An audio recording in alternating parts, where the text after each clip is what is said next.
따로 설교 제목을 붙이지 않아도 오늘 무슨 설교할지를 다 아는 그런 부활주일입니다.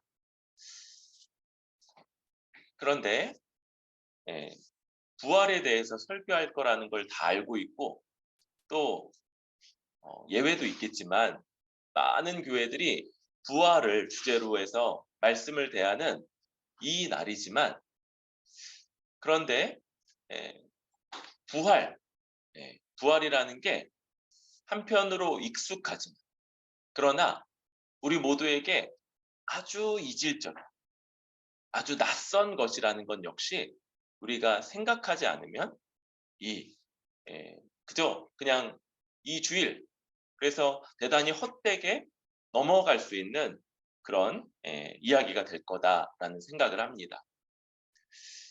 여러분 사도 바울이 전한 복음은요. 어떤 지역에서는 그 복음으로 3년이나 가르쳐야 할 만큼 풍성하고 대단히 많은 내용과 의미를 가진 것이지만 또 반대로 요약한다면 아주 짧게도 얘기할 수 있어요. 그럴 때 이 짧게 요약한 것 하나는 성경대로 주 예수께서 죽으시고 부활하셨다는 그게 복음의 내용이에요. 여기서 성경은 다 구약 성경이죠. 성경이 아직 기록되지 않았을 때 성경이 아직 완성되지 않았을 때 성경은 다 구약 성경이에요. 그래서 구약 성경대로 주 예수께서 죽으시고 부활하셨다. 근데 더 줄일 수도 있어요. 바울이 다른 곳에서 이걸 어떻게 요약해서 얘기했냐면 죽은 자의 부활을 믿는다. 나는 죽은 자의 부활을 믿다가 이런 고난을 받는다.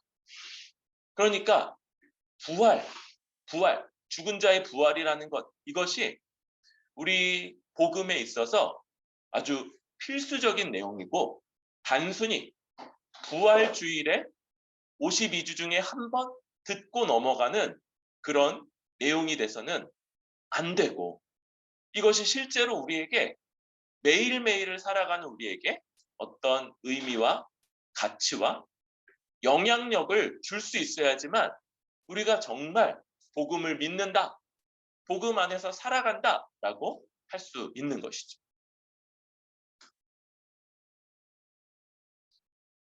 그런데 여러분, 부활이 낯설고 이질적인 거다라고 말씀을 드렸어요. 성경을 보면 몇몇 시대, 몇몇 사람들이 사람을 살린 기록이 나옵니다. 구약에서 엘리야 때 이런 일이 있었고 엘리사 때 그런 일이 있었고 또 예수님이 죽은 자를 살리신 일이 몇 번 그리고 사도들을 통해서 베드로와 바울이 죽은 자를 살린 일들이 있어요. 그런데 이것들은 부활이 아닙니다. 왜냐하면 이 사람들은요 잠시 살아났다가 또 죽었기 때문에 부활은요 아직까지 전무후무합니다. 단 한 분밖에 없어요. 우리 주 예수님 한 분밖에는 없고 그리고 그 한 분 그리고 우리 눈에는 보이지 않는 것. 보이지 않는 것. 그래서 예수님은 또한 돌아가시기 전까지 십자가를 지기 전까지는 모든 사람들에게 주의 뜻, 주의 말씀을 가르치셨는데 십자가 달리신 다음부터는 주님 말씀하신 대로 인자가 높이 들리는 그 마지막 표적, 마지막 공개적인 표적 이후에는 오직 믿는 사람들에게만 나타나셔서 증언하시고 가르치시고 그들과 함께 하시는 거. 여러분 약간 그런 거 있잖아요. 잡은 고기에게는 먹이를 주지 않는다. 이런 거죠. 안 믿는 사람들에게 나타나야지 더 믿는 사람들이 많아지고 얘네 어차피 믿는데 안 나타나셔도 될 것 같은데 오직 믿는 사람들에게만 나타나시는 주님의 방식은 오직 잡은 고기에게만 먹이를 주는 이런 방식. 그러다 보니까 이 괴리, 이 격차가 더 커지는 거죠. 안 믿는 사람들 입장에서는 야, 부활이라고? 그런 말도 안 되는 것. 야, 진짜 내가 살다 그냥 좀 좋게 좋게 잘 살고 그러면 모르겠는데 죽었다가 살아난다고. 이런 간극. 그런데 우리는요. 아, 야, 그거 진짜 중요한 건데. 그거 우리 다 믿고 매일매일 그것 때문에 우리가 기쁘고 그것 때문에 우리가 힘을 얻고 그것 때문에 주 앞에서 거룩하게 살아갈 수 있는 것. 이러면서 이 간극이 엄청 커지고. 그래서 우리는 이런 생각을 하기도 해요. 아, 주님, 우리 왜 이렇게 2023년도 이렇게 과학이 발전하고 그래서 이 시대에 이렇게 과학이 많이 발전해서 부활이라는 걸 입증하기가 더 어려워진 이런 때에 우리가 그걸 믿는 사람이 돼서 세상에서 저렇게 몰상식하고 비과학적이고 그런 사람으로 그렇게 취급을 받게 하십니까? 그런데 여러분, 위로의 말. 2000년 전에도 부활이 지금만큼이나 낯설고 이질적이었어요. 부활을 목격했던 사람들의 기록을 보면 여자들이 몹시 놀라 떨며 아무에게도 아무 말도 하지 못했어요. 이 아무 말도 하지 못했다는 게 왜 있냐면 그 앞에 너희보다 먼저 갈릴리로 가신다고 전해라 그랬는데 전했는데도 너무 무섭고 떨리기도 하고 안 믿겨지니까 말하지 못하는. 또 그 다음에는 그들은 예수께서 살아나셨다는 것과 마리아에게 보이셨다는 것을 듣고도 믿지 아니하니. 지금 이 그들은 11제자. 유다 죽고 11명 남아있는데 마리아에게 나타나셨다는 말을 듣고도 믿지 않았다. 두 사람이 가서 남은 제자들에게 알리었을 때 역시 믿지 아니한다. 두 사람에게 예수님이 나타나셨고 한참 길을 가다가 이들이 예수님이었네? 하고 그들이 깨달은 거예요. 그래서 가던 길에서 막 돌아가서 우리에게 예수님이 나타나셨어. 근데 반응이 어때요? 웃기는 소리 하네. 뻥치지 마. 죽으려고. 그냥 가던 길이 나갔지. 뭐 이러고 있는 거지. 결국 예수님이 11제자가 음식 먹을 때 그들에게 나타나사 그들의 믿음 없는 것과 마음이 완악한 것을 꾸짖으시니 이는 자기가 살아난 것을 본 자들의 말을 믿지 아니함일러라. 여러분, 안 믿는 것에 대해서 예수님이 꾸짖으시고 다른 성경 보면 이 꾸짖음이 그냥 말로 안 됐어요. 그래서 제자들이 예수님 보면서도 유령인가? 막 이러고 있는 거예요. 그래서 예수님이 약간 MSG가 좀 들어가 있어요. 한숨을 푹 쉬시고 야, 니네 먹던 거 그거 좀 줘봐라. 그래서 구운 생선을 드리니까 그 앞에서 드시는 거. 여러분 제사 좀 드려본 사람들 알죠? 제사 끝나고 음식 준 적 한 번도 없죠. 그 음식 누가 먹어요? 제사 드린 사람들이 먹잖아요. 예수님은 그 앞에서 우적우적 제자들이 먹던 그 생선을 드시는 거. 그리고 또 뭐라 그러세요? 만져봐라. 내 몸 만져봐. 여기 못 자국 있는 거, 여기 창 자국 있는 거 한번 손 넣어봐. 야, 거기 심장 뛰지. 그러시면서 제자들을 알려야 됐을 만큼 제자들도 이 부활이 아주 낯선 것이었다. 부활은요, 그때나 지금이나 낯설고 이질적인 것. 전무후무하고 그분, 그 유일한 한 분이 우리에게 제자들 눈앞에서는 함께 계시다가 올려져 가셨어요. 그리고 이제 우리에게 자기가 살아난 것을 본 자들의 말을 잊지 아니하밀러라. 지금 뭘 혼내시냐면 자기가 살아난 것을 본 사람들의 그 증언을 너네가 안 믿는 것을 책망하신다. 이후로 예수님이 살아나신 것을 본 자들이 했던 증언, 그것을 믿을 때, 그것을 믿으라고 우리에게까지 하고 계십니다. 여러분, 부활이 이렇게 낯설고 그런 것이지만, 그러나 오늘 말씀은 이 부활이 구약 시대에서부터 예언됐던 거라고 말해요. 죽은 자가 살아날 거다. 이렇게 구약에 딱 써주셨으면 되게 좋을 뻔했는데, 여러분, 우리가 이 문학 이런 게 있잖아요. 그 당시에 이 시를 통해서 의사소통을 하는 이런 시 문학이 대단히 이제 많이 발전을 했고, 구약 성경, 우리 성경 전체의 약 3분의 1이 시다. 시로 돼 있다. 그런 얘기를 해요. 우리 오늘 읽은 말씀, 베드로가 성령 강림을 기해서 했던 설교의 일부분인데, 길어서 일부분만.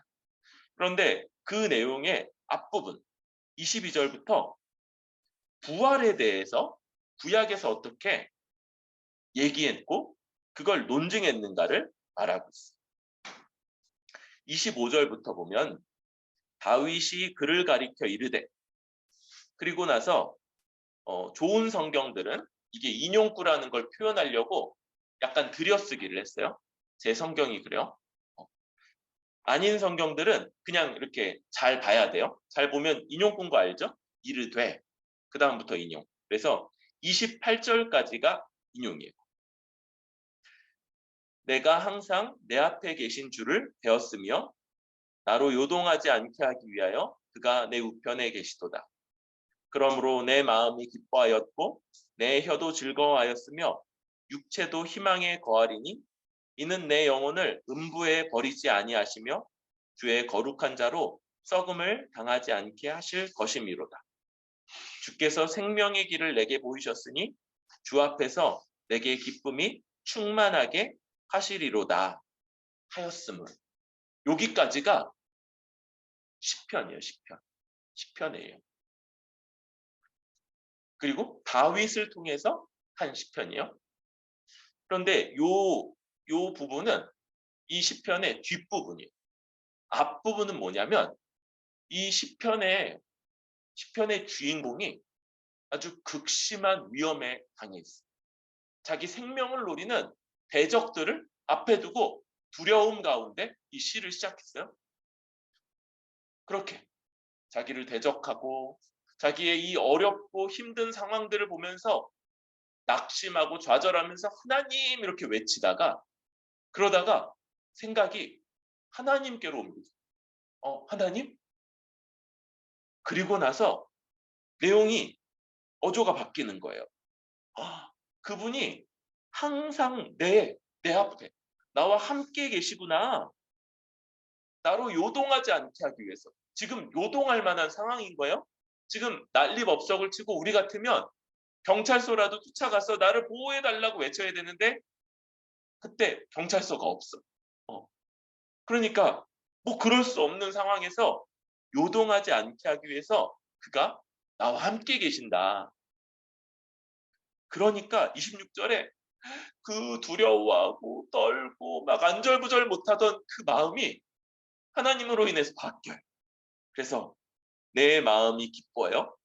그리고 내 혀도 즐거워하며 내 육체도 희망에 거하는, 마음과 혀와 육체, 전 인격과 말과 행실까지도 다 기쁨과 소망과 희망으로 가득 차게 되는 일이 벌어집니다. 상황 바뀌었나요? 아니요, 상황 안 바뀌었어요. 그냥 상황에 대한 인식이 바뀝니다. 그래서 놀라운 표현이 27절에 나오는데, 27절은 같이 한번 읽어볼까요? 시작. 이는 내 영혼을 음부에 버리지 아니하시며 주의 거룩한 자로 썩음을 당하지 않게 하실 것이미로다. 여러분, 이 시편의 저자가 하나님을 인식하고 하나님을 통해서 다시 상황을 인식하면서 지금 어디까지 신뢰를 고백하는 거냐면 내 영혼을 음부에 버리지 아니하시면, 이게 음부에 들어가게 아니하실 것, 곧 죽게 하지 않으실 거다가 아니에요. 아니에요. 내 영혼이 음부에 들어가도 거기에 영원토록 버림당하고 거기 그냥 남겨두시지 않을 거예요.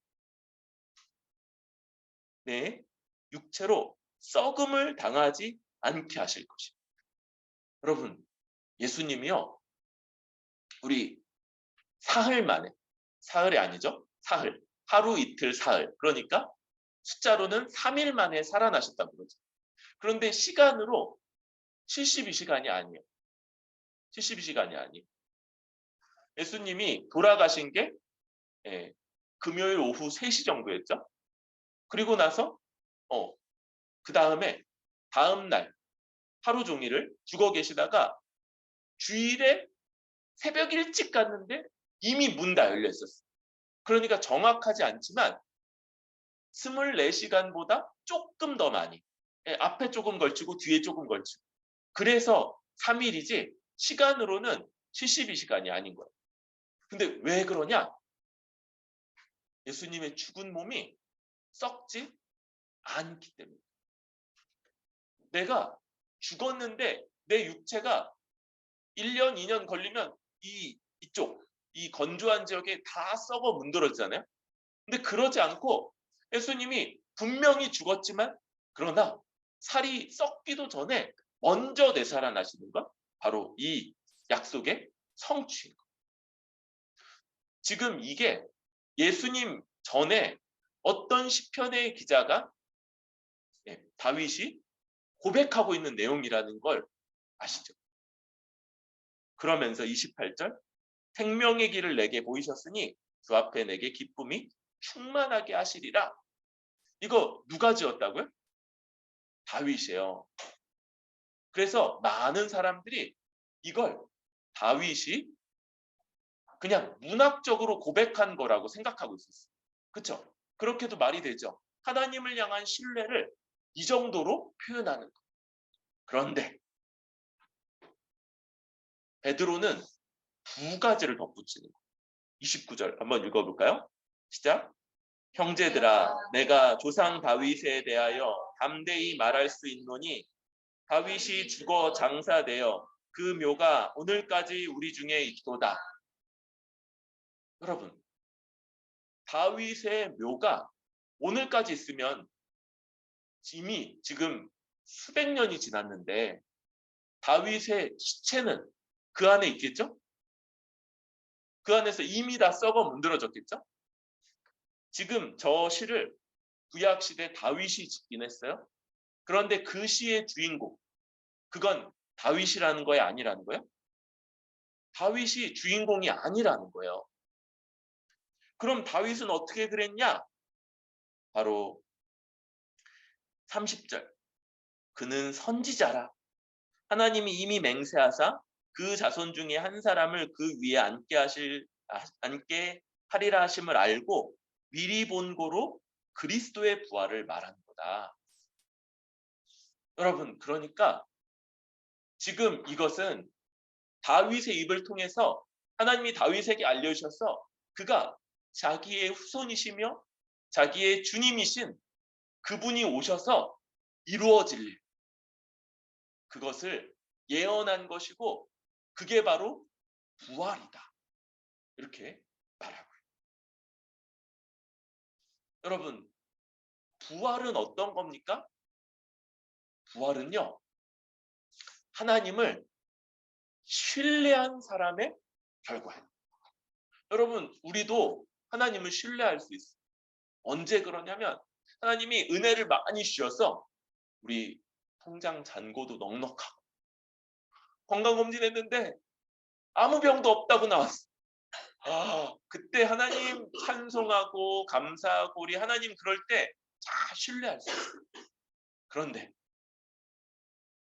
통장 잔고가 0을 넘어서 이젠 마이너스가 되고 갑자기 큰 병고가 임하고 나만 아니라 내 가족들에게 내 주변에 이런 큰 일들이 벌어질 때 우리는 흔들리는 결정적으로 한 명도 역사상 한 명도 자기 생명이 끊어지는 그 자리에서 하나님을 이렇게 신뢰하면서 주님만을 신뢰합니다. 그렇게 당당하게 죽음을 맞이한 사람이 없는. 그런데 지금 우리 주님이 하나님의 하나님을 신뢰하면서 그래서 목숨을 잃게 되는 그 상황에서 하나님을 찬송하고 주님 앞에 담담하게 그 죽음을 받아들이신 것. 그리고 그 결과로서 하나님이 그 주님을 십자가에서 죽으신 주님을 다시 살리신 것. 이게 부활이다. 여러분, 하나님이 우리 주님을 다시 살리셨고 이제 이것은 뭐하고 비교되냐면 무에서부터 유를 창조하신 그 하나님의 역사와 우리 주님을 십자가에서 죽으신 주님을 다시 살리신 것, 이게 비교되는 그런 능력으로 우리 주님을 살리십니다. 그런데 여러분, 이 부활, 우리 주님께는 원래 영원전부터 하나님이시기 때문에 하나님과 동일한 꺼지지 않는 생명이 있었어요. 다시 말하면 하나님이나 성령님이 죽으실 수 없는 것처럼 우리 주님도 돌아가실 수가 없어요. 원래.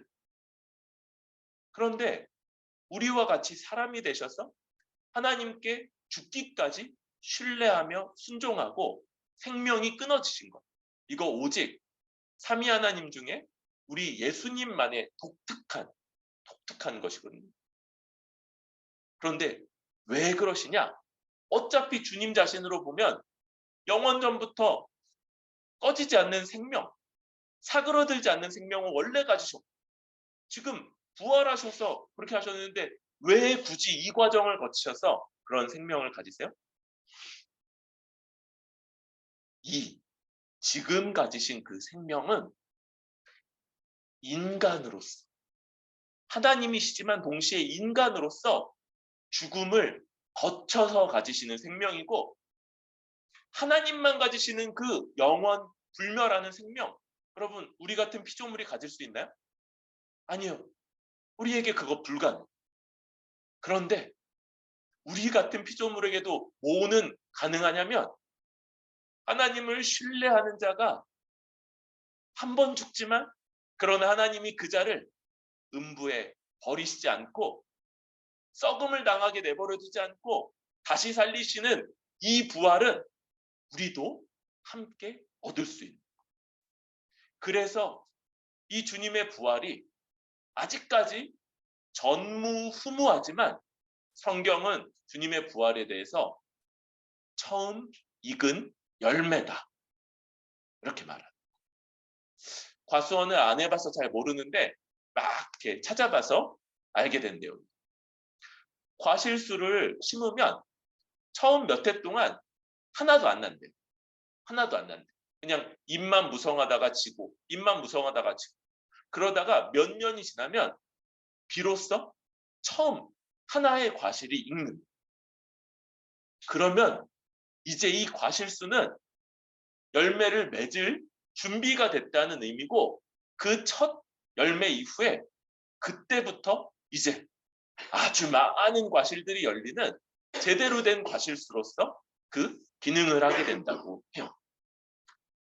주님이 지금까지 아직까지 전무후무하지만 주님이 부활하셨다는 건 이제 그 생명을 함께 누릴 자, 우리와 같이 인간이어서 하나님의 그 영원불멸한 생명을 가질 수 없지만 그러나 그런 하나님을 신뢰할 때 하나님이 우리에게도 새 창조, 창조 때에 역사하셨던 그 능력으로 우리 같은 자들도 다시 살리셔서 하나님과 함께 영원히 다시 살게 하실 그 생명을 우리에게 주신다는, 이게 바로 주님의 부활의 의미고 가치라고 할 수 있습니다. 그런데 여러분, 우리 다 부활할 거예요. 그렇죠? 믿으시죠? 그런데 여러분, 이 부활은 이제 우리도 한 번 죽지만 주님이 우리를 썩음에 내버려 두지 않고 부활시키실 거다, 이걸 믿는 것과만 연결되지 않아요. 여러분, 오늘 이 내용은 성령 강림이라는 사실을 배경으로 하고 주님의 부활에 대해서 설명하고 있는 거예요. 여러분, 이 둘은 어떻게 관계가 됩니까? 이 둘은 어떻게 연결이 돼요? 주님이 32절, 우리 32절, 33절 읽어볼까요? 시작. 이 예수를 하나님이 살리신지라 우리가 다 이 일의 증인이로다. 하나님이 오른손으로 예수를 높이심에 그가 약속하신 성령을 아버지께 받아서 너희가 보고 듣는 이것을 부어주셨느니라. 지금 성령이 오신다는 것, 약속하신 성령, 어디 약속되어 있어요? 구약에 약속된 그 성령이 오신다는 것, 이거 주님이 부활하셨을 뿐만 아니라 하나님 보좌 우편으로 올라가셨다는 것이고, 이제 온 세상의 주와 그리스도, 온 세상의 왕이요 주인이요 그리고 구원자가 되셨다는 것, 이게 바로 이 주님의 성령을 보내신 그 의미라고 말씀하는 거예요. 여러분, 지금 예수님, 부활하신 예수님, 주님 부활하셨다, 이것은요 우리도 부활할 거다, 맞아요? 그런데 현재적으로는 뭡니까? 현재적으로 먼저 부활하셔서 승천하신 주님이 하나님 보좌 우편에서 모든 만물을 통치하는 그런 분이 되셨다. 여러분, 원래 왕이 일일이 다 문서들 다 도장 안 찍어요. 왕의 인장 반지를 그 오른편에 앉은 총리가 받아서 모든 대소사들은 다 총리가 하나하나 검토하고 도장을 찍게 돼 있는 거예요. 이게 바로 지금 하나님이 만물의 주인이신데 우리 주님이 그 오른편에 앉으셨다, 주가 되셨다. 우리 주님이 모든 만물을 하나님이 대신에 통치하는 그런 통치자가 되셨다. 여러분, 지금 우리가 보는 이 세상, 그죠? 대단히 빠르고 발전하고 과학기술에 의해서 돌아가는 것 같은 이 세상, 그런데 성경은 예수님, 부활하신 예수님이 이 만물을 다스리는 왕이시라고 그렇게 얘기하고 있어요. 저는 이 말씀을 생각하면서 일제시대가 생각이 났어요. 일제시대. 여러분, 일제강점기 때 우리가 나라를 빼앗겼죠. 우리나라를 일본 천황이 보낸 그 총독이 다스리고 있어요. 근데 우리는 대한독립 만세 그러면서 외치고 어디 국제회의에 가서 우리나라 독립국가다 이런 것들을 이제 내려고. 근데 잘 안 받아줘. 우리 독립국가고 주권이 있다, 우리에게 주권이 있다 주장은 하는데 실제로 우리나라를 다스리고 있다는 것, 상당 기간 일본이 보낸 총독이었기 때문에 국제사회에서 인정이 안 됐어요. 지금 이런 인지 부조화 이런 것들이 주님의 부활과 관련해서 우리에게도 보이는 것 같아요. 교회에 나오면 예수님이 온 세상을 다스리신다, 온 세상을 다스리시는 주가 되셨다. 이렇게 말하는데, 그런데 나가면 교회 다니시는 많은 분들도 여당이나 야당이 우리 대한민국을 좌지우지하는 그런 것처럼 생각합니다. 많은 사람들이 이 땅에서 잘 살고 행복하려면 뭐니 뭐니 해도 원이지, 돈이 최고지, 이렇게 생각하고 그렇게 살아가는 삶. 그러다가 주일만 되면 다시 와서 예수님이 우리 왕이시죠, 예수님이 다스리시죠, 아멘, 이러고 있으니까 여러분 인지 부조화. 뭘 말하는데 사실 현상은 그렇지 않아요. 여러분, 이 간극은 바로 그 하늘에 오르신 주님이 이 땅에 성령을 보내신다는 것에서 이 간극이 메워진 거예요. 여러분, 성령이 이 땅에 오신다는 것 자체 한번 생각을 해보세요. 성령이에요. 거룩한 영, 거룩한 하나님의 영이고 거룩하신 예수님의 영인데, 그 영이 이 세상에 처음 받았던 사람들도 우리하고 성정이 다르지 않은 죄인들이었고, 여러분 우리와 같은 사람들에게 하나님의 성령이 오신다. 이게 뭘 의미하냐? 이 땅에 우리 눈에 보이지 않는데도 예수님이 주가 되시고 하나님이 주인이신 왕이신 하나님 나라가 임했다는 걸 의미합니다. 여러분, 왕이 내게 주권이 있다 이렇게 주장하는 사람이 있는데 나라 없으면 이상하다고 그랬죠? 지금 예수님이 이 말씀을 통해서 우리에게 내가 왕으로 등극한 그 나라가 보이지 않지만 이 땅에 임했다 이렇게 선언합니다. 그리고 예수님만 그렇게 주장하시는 게 아니라 맞습니다, 우리가 그 나라 백성이고 이 말이 맞다는 걸 증명하는 증인들입니다라고 자처하는 사람들이 그때부터 나오기 시작합니다. 뭘 받자? 성령을 받자. 부활하신 주님께서 승천하셔서 보내시는 성령을 받자. 제자들이 이거 주님 올라가시기 전에 이미 들었던, 요한복음에서 주님이 돌아가시기 전날 밤 성만찬 제장하시면서 내가 떠나가는 게 너희에게 더 유익하다. 내가 떠나갈 때 너희에게 또 다른 보혜사 곧 성령을 보낼 것이기 때문에 너희에게 유익하고, 그가 오시면 내가 너희에게 가르친 모든 것을 다시 깨닫게 하셔서 너희가 그것을 확신하며 증언하기까지 하는 사람들이 될 거다라고 예언하셨던 그 말씀의 성취. 그래서 여러분, 지금 우리는 예수를 믿어 성령 받은 사람들로 이제 이 땅에 약간 그런 거 있죠. 저 어렸을 때 매지가이 이런 거 했었는데 눈을 사시로 만들면 그제서야 보이는 그런 게 있었어요. 네, 이 반응은 여러분들은 매지가이를 잘 모르는 그런 세대인 것처럼 보입니다. 그렇게 그냥 눈에 보이지 않지만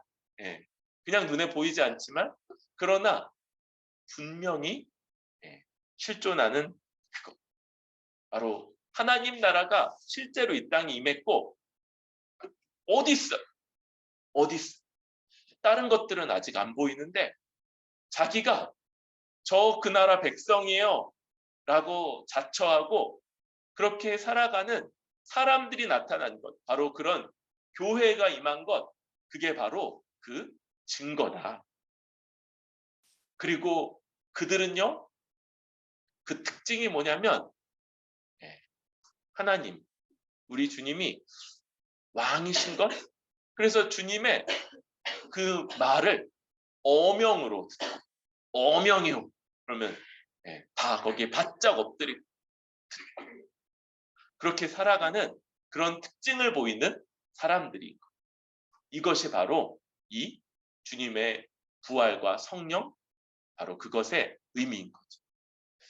여러분, 이 모든 사람들은 뭐가 달라졌는데 똑같이 부활주일 지났다고 그전하고 후하고 다른 게 뭐가 있어?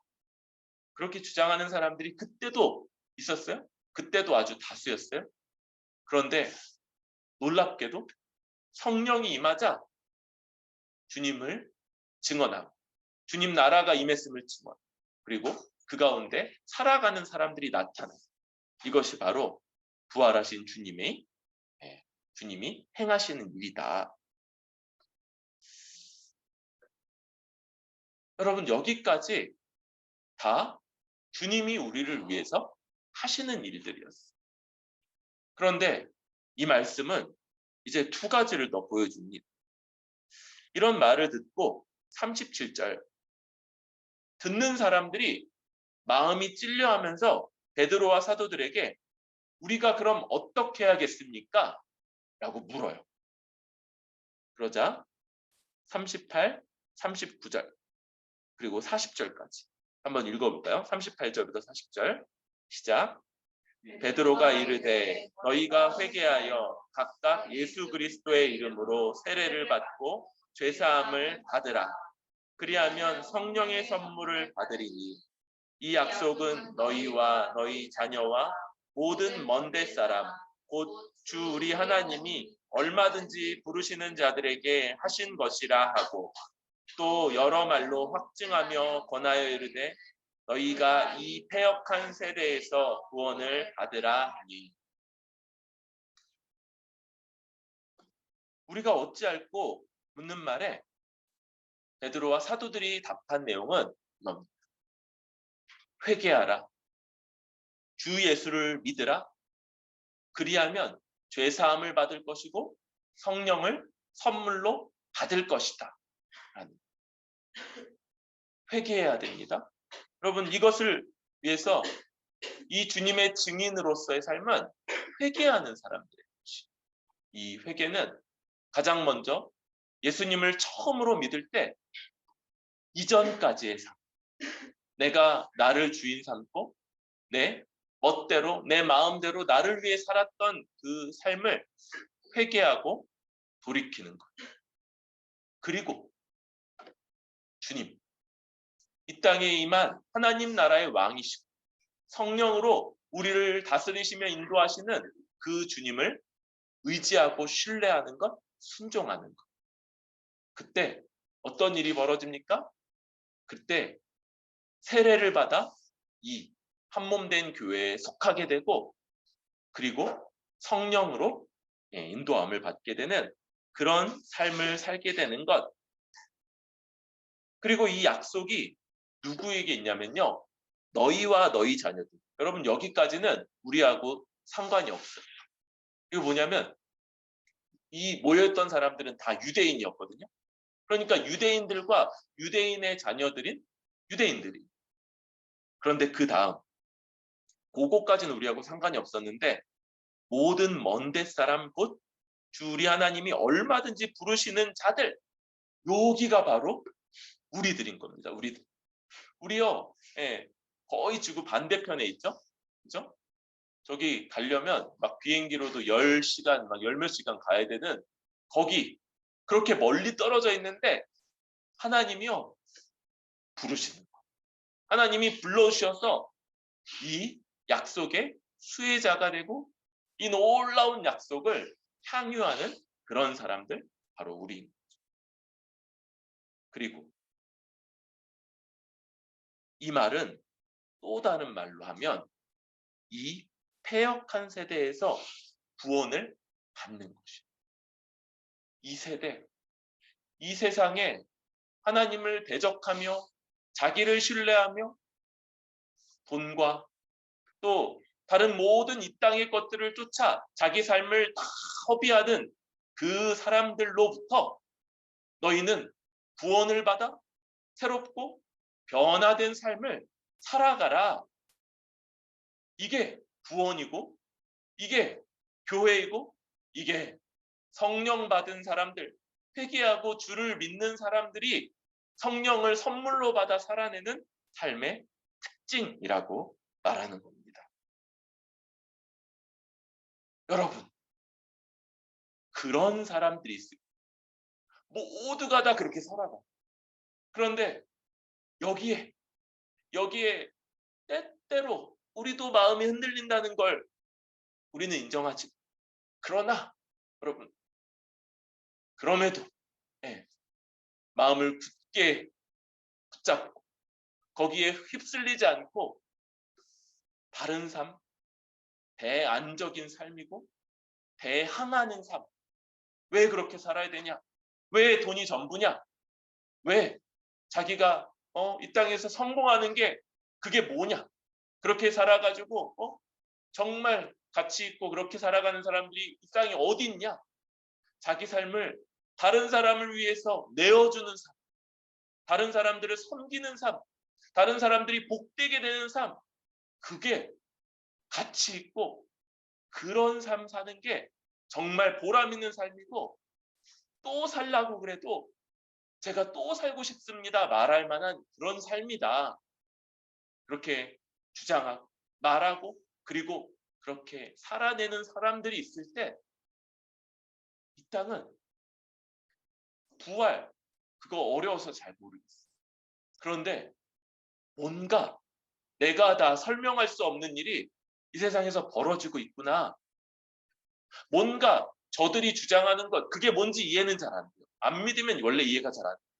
그런데 내가 부정할 수 없는 건 내가 다 설명할 수 없는 일, 내가 다 이해할 수 없는 일이 이 땅에 벌어지고 있구나. 뭘 보니까요? 저 무리의 사람들을 보니까. 저 사람들이 저렇게 사는 걸 보니까 저렇게 모이고 저렇게 얘기하고 저렇게 교제하며 저렇게 자기를 희생해서 다른 사람들을 위하는 것 같은 저 삶을 보니까 부정할 수가 없구나.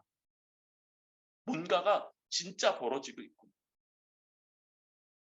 바로 이것이 바로 교회가 이질적이고 낯설고 보이지도 않고 안 믿는 사람들 얼마든지 부정하고 거부할 수 있는 그 부활을 증언하는 방식이고 눈에 보이지 않지만 이 땅에 임한 하나님 나라가 임했다고 증언하는 방식. 그리고 우리 하나님이 그저 이 땅 우연과 그냥 있는 에너지들을 어떻게든 모아서 그렇게 살아내는 게 전부라고 생각하는 그 세상에서 아니다. 이 땅을 무에서 창조하신 그 하나님이 역사하셔서 그 하나님 안에서 부유함과 복락과 생명을 누리는 것이 이 땅에서부터 허락되는 그런 세상이다. 우리를 봐라. 이게 바로 교회가 그 나라를 증거하는 방식인 것이죠. 여러분, 우리 어떤 사람들입니까? 이제 날마다 기억해. 우리 주님 부활하셨고 우리를 위해서 이 땅에서 모든 만물을 다스리시며 그 다스림의 핵심 성령님을 보내셔서 우리를 하나님의 백성 삼아 주시고 우리가 행하는 일들 여러분 우리가 할 수 있는 것들 여전히 아주 작아요.